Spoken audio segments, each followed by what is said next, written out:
Ashama harka fuune kam jirtu kabajamtoota daawwattoota Gullallee Miidiyaa Neetwoork kun oduu keenya kan guyyaa irratti oduu dubbisuun kan isin faana turu ana Bunnoo Waabekooti. Duraan dursa hangafoota oduu. Godina Wallagga Bahaa ana Kiiramuutti namoonni faannoo waliin hidhata qabaachuun aanicha gadi dhiisanii turan akka deebi'aniif qaamoleen mootummaa uummata aanichaa sodaachisaa jiraachuun himame. Opereeshinii seera kabachiisuu mootummaan federaalaa naannoo Amaaraa keessatti raawwachaa jiruun ilmaan Oromoo raayyaa ittisa biyyaa keessa turan miidhaan qaamaa irra ga'e yaala dhabuun hospitaala Leenca Gurraachaatti rakkachaa jiraachuun himame. Godina Shawaa Lixaa aanaa Ejereetti hidhataan gandaa ilma isaanii shaneera jechuun rasaasa itti roobsanii ajjeesuun dhaga'ame. Kunneen hangafoota oduu turanii amma oduu bal'inaan. Godina Wallagga Bahaa ana Kiiramuutti namoonni faannoo waliin hidhata qabaachuun aanicha gadi dhiisanii turan akka deebi'aniif qaamoleen mootummaa uummata dursisaa jiraachuun himame. Bal'ina oduu kana akka armaan gadiitti isiniif dhiyeessina.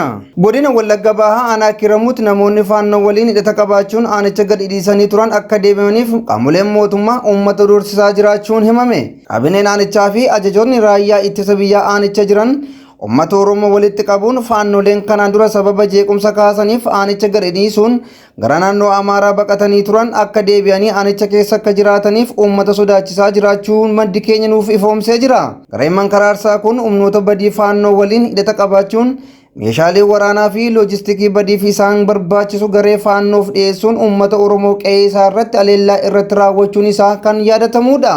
Walgahii qaamoleen nageenyaa mootummaa uummata baasuun doorsisaa turan kana irratti namoonni yaadicha mormuun gareen badii kun tasuma aanaa isaaniitti deebi'uu akka hin qabnee fi yoo deebifaman garuu badii guddaan aanicha irratti akka raawwatu dubbachuun murtoo humnoota mootummaa kana mormanii jiru. Humni badii kun uummata Oromoo aanichaa irratti yakkawwan ajjechaa, reebichaa, qabeenya mancaasuu, ilmaan Oromoo manaa wajjin gubuu fi morma irraa muruu raawwachuun isaas ni yaadatama. Opereeshinii seera kabachiisuu mootummaan federaalaa naannoo Amaaraa keessatti raawwachaa jiruun ilmaan Oromoo raayyaa ittisa biyyaa keessa turan miidhaa qaamaa irra ga'e yaala gahaa dhabuun hospitaala Leenca Gurraachaatti rakkachaa jiraachuun himame.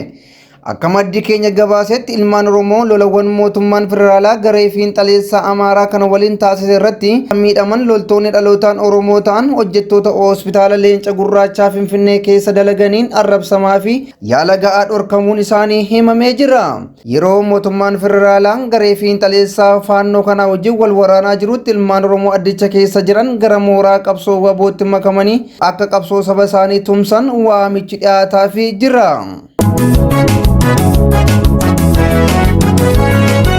Godina Shawaa Lixaa aanaa Ejereetti hidhataan gandaa Abbabaa jedhamu ilma isaanii ati shaneera jechuun rasaasatti roobsee ajjeesuun dhagahame. Hidhataan gandaa mootummaa Phiiphiif amanamaa ta'e kun guyyaa kaleessaa ganama ilma isaa Girmaa Abbabaa jedhamu sababa ilaalcha siyaasaa qofaaf rasaasatti roobsee ajjeesuun isaa hubatamee jira. Dargaggoon abbaa isaatiin ajjeefame kun gocha mootummaan Phiiphii uummata irratti taasisu mormuun alatti waraana bilisummaa Oromoo wajjin hidhata kan hin qabne ta'uu fi dargaggeessa umurii waggaa 20 keessa ta'uusaa maddi keenya ifoomsee jira. Gochawwan badii mootummaan Phiiphii saba Oromoo irratti raawwataa jiru keessaa sabichi akka wal shakkuu gochuu fi gocha gara jabinaa akka wal irratti raawwatuuf ilaalcha siyaasaan qoqqooduu isaati. Kanaafis uummanni Oromoo gatii lubbuu aarsaa kaffalaa jiru tokkummaa isaa eeggachuudhaan sirna nama nyaataa Phiiphii kan akka ofirraa fonqolchus dhaamamaa jira. Ayyen kabajamtoota daawwattoota Gullallee Miidiyaa Neetwoork oduun keenya kan guyyaa irraa kanuma tureen oduu dubbisuun kan isin faana ture ana Bunnoo Waabekooti.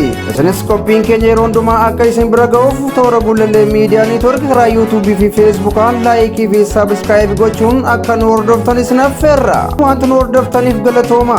Sirba ittaanuun nagaatti isiniin jenna.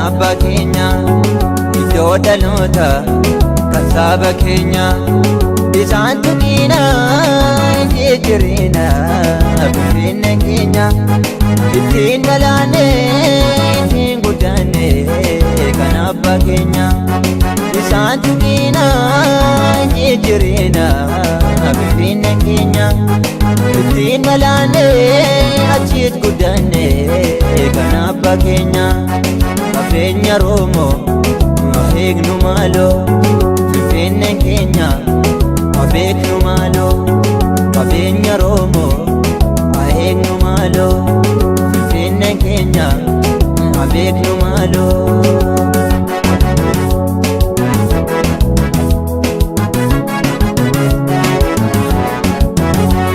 Boraana Baalee Gujiidhaa dhufe achiit wal keenya Gadaan yoo dhufe Finfinneen keenya anuura keenya kan saba Oromoo Gadaan geeddaree seenaa yoo badee baneerra maaloo Finfinneen keenya anuura keenya kan saba Oromoo Gadaan geeddaree seenaa yoo badee baneerra maaloo Finfinneen keenya eegnu maaloo Gadaan ulfiina beeknu maaloo Finfinneen keenya beeknu maaloo seenaan ulfiina eegnu maaloo. Uri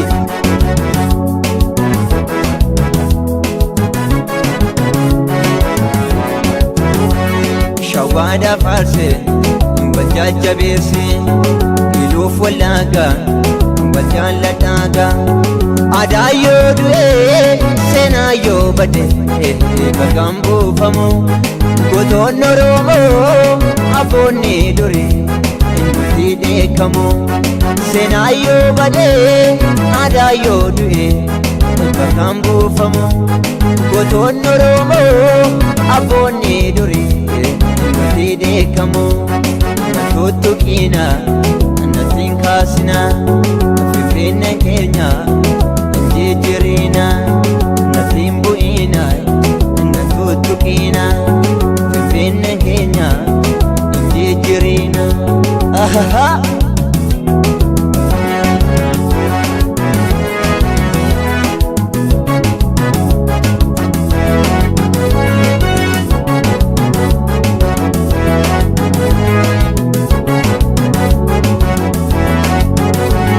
Abbaan Oromoo ati Oromoo nutoon dandeenyu durii yuroorroo jalaala fiidaa tokkummaa uumaa ilmaan Oromoo fakkeenya fuudhaa eebbisa addunyaa mucaa Oromoo jalaala fiidaa tokkummaa uumaa ilmaan Oromoo fakkeenya fuudhaa eebbisa addunyaa mucaa Oromoo irraan baqanne isiis hin deemne hinduun dandeenye qabsoos hin dhiifne jalaala fiidaa tokkummaa uumaa fakkeenya fuudhaa maloo tokkummaa. Shashee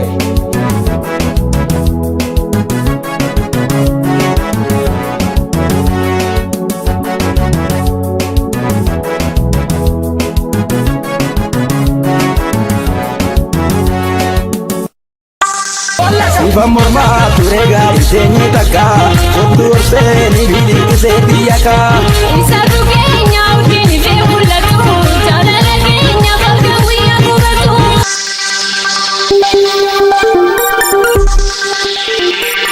Gulalee Media Network. Angulalle fangalani sinni suyawa no fito Obsenan kisu garani Sifa morma turega disenyi taka Obdur seni bilik setiyaka Isa tu kenya udini fe ulatu Jalala kenya falkawi aku batu Angulalle fangalani sinni suyawa no fito Obsenan kisu garani Sifa morma turega disenyi taka Obdur seni bilik setiyaka Isa tu kenya udini fe ulatu Jalala kenya falkawi aku batu Sifa morma turega disenyi taka Obdur seni bilik setiyaka Isa tu